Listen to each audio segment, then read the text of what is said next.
Hello दोस्तों, तो बहुत बहुत स्वागत है आपका आज एक नए व्लॉग में। 15 अगस्त मतलब इंडिपेंडेंस डे और क्या कहते हैं जन्माष्टमी का बिल्कुल माहौल चल रहा है चारों तरफ। बहुत ही ज़्यादा मज़ा आ रहा है। और जन्माष्टमी पे क्योंकि बहुत सारी मिठाइयाँ बनती हैं, क्योंकि लड्डू गोपाल जी का बर्थडे मनाया जाता है और उसके लिए लोग बाग जितना ज़्यादा बेस्ट से बेस्ट हो सकता है उतनी तैयारी करते हैं। तो हम भी घर पे तैयारी करेंगे।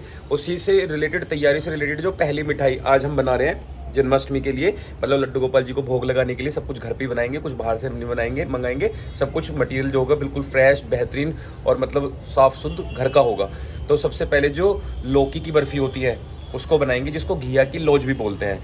तो इसका प्रोसेस पूरा दिखाऊंगा कैसे कैसे बनाया जाता है। तो एक्टिविटी को स्टार्ट करते हैं। पहली अपनी मिठाई बनानी शुरू करते हैं, लौकी की बर्फी। सबसे पहले हमें क्या करना है, लौकी को तोल लेना है, क्योंकि जितनी भी चीजें अगर मेजरमेंट के हिसाब से डाली जाए तो सबसे ज्यादा बेस्ट आइडिया लगता है। तो ये है 882 ग्राम, 882 ग्राम हमारे पास ये टोटल लौकी है।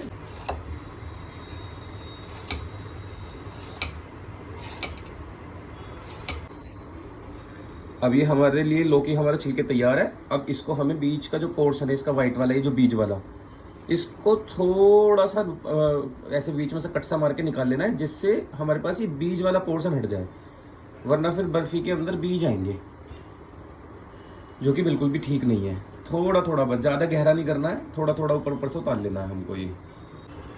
तो दोनों लौकी के हमने कर लिया आधे आधे पीस, और उसमें से उनके बीच का जो बीज वाला पोर्शन होता है वो हमने निकाल दिया। अब हमारे पास सिर्फ लौकी का वो पोर्शन रह गया जिसको हम बर्फी में यूज़ करने वाले हैं। अब चारों ही पीसेस को हमें कद्दूकस कर लेना है, मतलब घिस लेना है इनको बढ़िया तरीके से।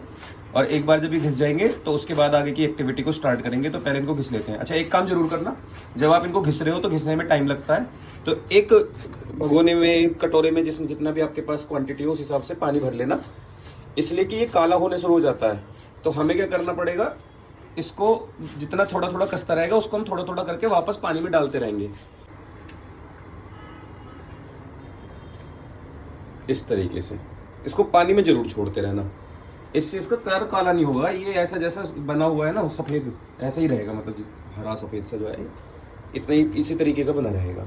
तो अब जल्दी से बाकी तीनों को काटते हैं और इसमें रख लेते हैं हम, ठीक है। सारा लौकी कस के तैयार हो चुका है। अब एक कुकर में डालना है 2 चम्मच घी, और घी डालने के बाद जो भी हमने लौकी कसा है उसको अब निचोड़ कर ये अच्छे से निचोड़ेंगे, और उसके बाद इसको कुकर में डाल देंगे। तो अब सारे लौकी को अच्छे से निचोड़ना है, और हमने उसमें जो घी डाला था अभी थोड़ा सा गर्म कर लिया था कुकर, जिससे घी थोड़ा गर्म से हो जाए। और अब हम इसे इस तरीके से डालते रहेंगे। तो इसमें हमने 2 सीटी लगा ली है, और 2 सीटी के बाद अब हमारा ये उबल चुका है इसमें। और अब हम इसको सीधा का सीधा कढ़ाई में ट्रांसफर मारेंगे, जिसमें हमने चाशनी तैयार की है। तो अब हमारा लौकी जब तक उबला है तब तक हम अब चाशनी तैयार करते हैं। इसके लिए हमें क्या करना होगा, एक कटोरे में 650 ग्राम चीनी, क्योंकि हमारा जो लौकी था जो हमने लिया था वो 800 ग्राम की लमसम था। तो 650 ग्राम चीनी को हम तोल लेते हैं। अराउंड डालो डालो और डालो और डालो और डालो और डालो, बस थोड़ा सा मंदा कर लो, बस बस बस। तो चीनी इसमें डाल देंगे, और इसमें हम मिलाएंगे ऊपर से पानी, और पानी भी डालेंगे हम इसमें आधा गिलास। तो आधा गिलास पानी और डालो इसमें, और इसको हमें फिर चलाते ही रहना तेज आंच पे। गैस अब मंदी नहीं करनी है हमें, लो फ्लेम पे नहीं करना, फ्लेम हमें हाई रखनी है जो मैक्सिमम होती है। 200 ग्राम पानी। अब इसे हाई फ्लेम पर हमको चलाते रहना है, बस चलाते इसलिए भी रहना है वरना चीनी चिपक जाएगी, और ये जो इसके जो कण रहते हैं वो भी अच्छे से गल जाए, इसलिए इसको सिर्फ चलाते ही रहना है। चलो 250 ग्राम मावा तोलेंगे हम इसमें। 190 ग्राम हो गया, 60 ग्राम मावा और लो। फिर इसको हम कद्दूकस कर लेंगे, मतलब बारीक इसको क्रश कर लेंगे।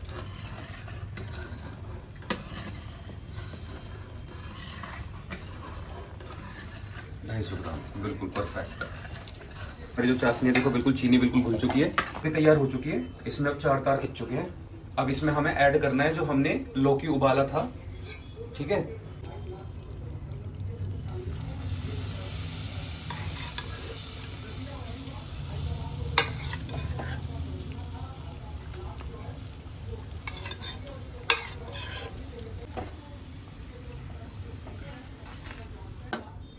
अब इसको हाई फ्लेम पर 5 से 6 मिनट हमको चलाना है। तो अब ये थोड़ा सा हमारी इसकी जो थिकनेस है वो बढ़ती जा रही है। इसका मतलब जैसे जैसे ये टाइट होता जा रहा है, मतलब मावा मिलाने का टाइम नज़दीक आता जा रहा है। अब इसमें हमें मावा ऐड करना है क्योंकि पूरा टाइट हो चुका है। अब इसमें मावा मिलाने के बाद भी हमको इसको 2 से 3 मिनट चलाना पड़ेगा। तब तक हम अपनी जो प्लेट है जिसमें हम इसको जमाएंगे, तो इसमें भी 1 से 2 लोगों की ज़रूरत पड़ती है। जैसे एक तरफ मैं इसको चला रहा हूँ, दूसरी तरफ हमने इसमें मावा ऐड करना है। कई बार ये चिपक जाता है, अगर आप इसमें घी नहीं लगाओगे तो ऐसा हो सकता है कि चिपक जाए।